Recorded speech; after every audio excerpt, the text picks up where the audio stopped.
आज मैं आपके साथ शेयर करने वाला हूं अपनी जर्नी, अपनी स्टोरी इस स्कोर तक पहुंचने की। आपकी तरह ही एक जेईई एस्पिरेंट था, हताश, निराश। मैथ्स और फिजिक्स मुझे समझ नहीं आते थे, इसलिए बैकलॉग ही बैकलॉग था। आप अच्छा रिजल्ट कभी भी नहीं ला सकते। मुकाम ऐसा कि हर कोई हासिल करना चाहे, मेहनत इतनी कि हर कोई कर भी नहीं सकता। आपके सामने ये जो स्कोर लिखा है 99.9 परसेंटाइल, आपको जानकर हैरानी नहीं होनी चाहिए कि हर बच्चा इस स्कोर को पाना तो चाहता है, पर आप में से मेजॉरिटी जनता इस स्कोर के लिए मेहनत नहीं करना चाहती।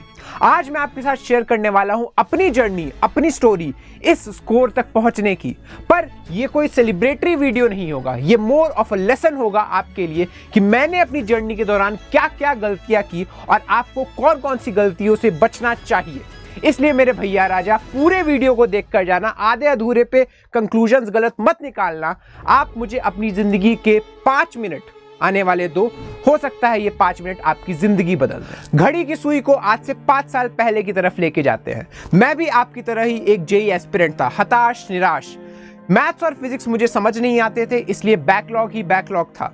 पर केमिस्ट्री मेरा एक कंफर्ट जोन था, एक स्ट्रॉन्ग होल्ड था।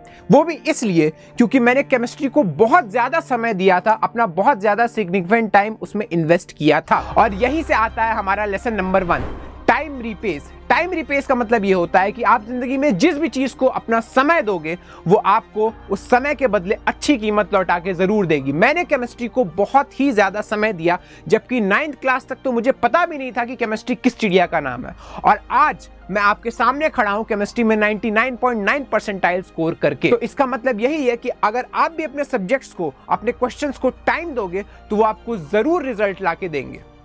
पर समस्या तब आई जब मैं जरूरत से ज्यादा केमिस्ट्री पढ़ने लगा, अपने लेवल से ऊपर की केमिस्ट्री जाके पढ़ने लगा। और यहीं पे दूसरा लेसन आता है, stay loyal to your syllabus. अगर आप किसी एग्जाम की प्रिपरेशन कर रहे हो तो भाई साहब, सिलेबस से लॉयल रहना बहुत जरूरी है, चाहे आप किसी और से लॉयल रहो या ना रहो।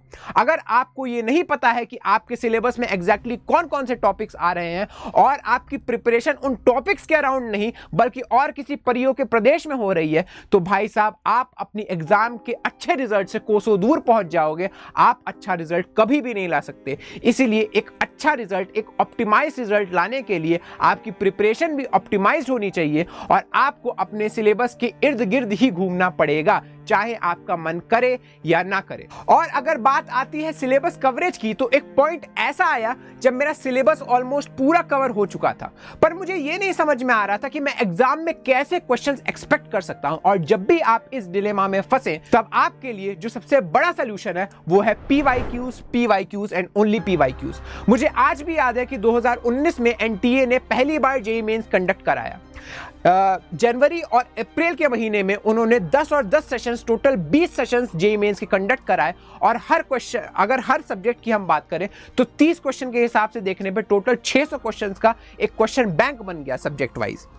आज भी मुझे याद है कि केमिस्ट्री के लिए मैंने उन 600 क्वेश्चंस को हैंड रिटन सॉल्यूशंस उनके प्रिपेयर किए थे और उन 600 क्वेश्चंस को इतनी बार रिवाइज किया था कि मुझे हर एक क्वेश्चन विद सॉल्यूशन याद हो गया था।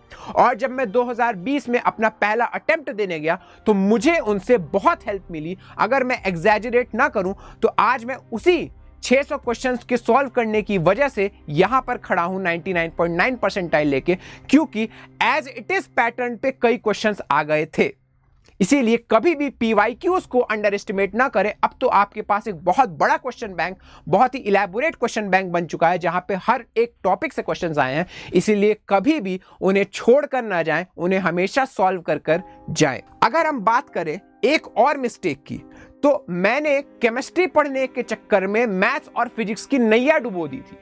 मैथ्स और फिजिक्स मैंने पढ़ना ही बंद कर दिया था क्योंकि वो सब्जेक्ट्स मुझे अनकंफर्टेबल लगते थे, पर वो मेरी एक बहुत बड़ी गलती थी। और यहीं से आपका लेसन 4 आता है, बैलेंस योर प्रिपरेशन। बैलेंस आपको तीनों सब्जेक्ट्स में बना के रखना है। अगर आज मैंने तीनों सब्जेक्ट्स में बैलेंस बनाया होता तो मेरी ओवरऑल परसेंटाइल भी 99.9 के करीब होती, जबकि ऐसा नहीं था क्योंकि फिजिक्स और मैथ मैंने पढ़ी ही नहीं। मैं घबरा गया क्योंकि ये अनकंफर्टेबल थे मेरे लिए।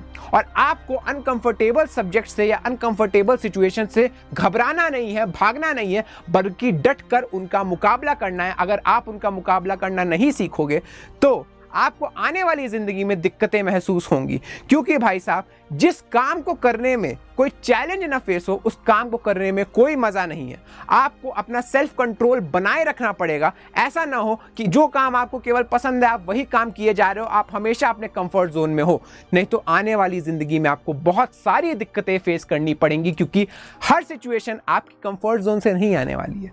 बहुत सारी सिचुएशंस, या अगर मैं बोलूं तो मेजॉरिटी ऑफ द सिचुएशंस आपकी जिंदगी में ऐसी आएंगी जिसमें आपको अपनी कंफर्ट जोन को छोड़कर बाहर निकलना पड़ेगा। जेईई एडवांस का अगर मैं अपने एग्जांपल लूं तो जेईई एडवांस में मुझे सबसे ज्यादा डर यही था कि अगर मैं इंडिविजुअल सब्जेक्ट की कट ऑफ क्लियर नहीं कर पाया तो फिर मैं दाखिला कैसे लूंगा किसी आईआईटी में। और यह डर मेरा सच होते होते रह गया था, क्योंकि मेरी फिजिक्स और मैथ की कट ऑफ जस्ट क्लियर थी। इसीलिए आप इस स्टेज पर ना पहुंचे, तीनों सब्जेक्ट्स का बैलेंस बना के रखेंगे तो आपकी सेहत के लिए भी अच्छा रहेगा और सबकी सेहत के लिए अच्छा रहेगा। इसीलिए तीनों सब्जेक्ट्स का अच्छा बैलेंस बनाएं।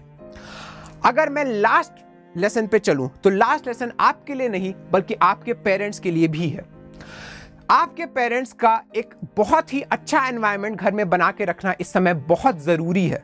इसलिए क्योंकि ये मैं अपने केस से बता सकता हूं कि जितना घर का environment cool and calm down वाला रहता है, आपके आस पड़ोस का इंटरफेरेंस आपकी पढ़ाई में नहीं रहता, आपके रिश्तेदारों की दखलंदाजी नहीं रहती है अगर आपकी पढ़ाई में, तो आप प्रिपरेशन बहुत बैलेंस तरीके से कर पाते हो। पहली बात, आप एग्जाम में टेंशन फ्री जाओगे, क्योंकि एग्जाम में टेंशन फ्री अगर आप जा रहे हो तो आप बाकी पूरी जनता से बहुत अलग खड़े हो रहे हो। जिस दिन मैं एग्जाम देने गया था उस दिन मैंने देखा कि एग्जाम सेंटर पे गेट के बाहर सब लोग लास्ट मोमेंट पे मोबाइल लेके ऐसे रिवीजन कर रहे हैं अपने, कोई अपना नोट्स लेके आया, कोई कुछ लेके आया है, किसी के मम्मी पापा उनको बैठ के रिवीजन करवा रहे हैं। ये बहुत ही एक टेंस सिचुएशन होती है। मैं आराम से गाने सुनते सुनते गया था एग्जाम देने और गुनगुनाते हुए ही सेंटर के अंदर गया, गुनगुनाते हुए सेंटर के बाहर आया बिना किसी टेंशन के साथ। तो इसीलिए एक प्रेशर फ्री एनवायरनमेंट बहुत जरूरी है आपके बच्चे के प्रिपरेशन के लिए। आप उस पर बिल्कुल भी दबाव ना डालें कि इतना परसेंटाइल लाना है, इतना स्कोर करना है, ये शर्मा जी के बेटे का तो ऐसा आया था वैसा आया था। इन सब दबावों से उसे दूर रखें। जितना दूर रख पाएंगे उसके स्कोर को आप उतना मैक्सिमाइज होते हुए देखेंगे। और आज की वीडियो में हम इतना ही रखते हैं। उम्मीद करता हूं आपको वीडियो अच्छी लगी होगी। अगर आपको हमारी वीडियोस अच्छी लग रही है तो जरूर इस वीडियो को लाइक करिए, चैनल अनअकैडमी आइटम्स को सब्सक्राइब करिए और मिलते हैं किसी अगली वीडियो में। धन्यवाद।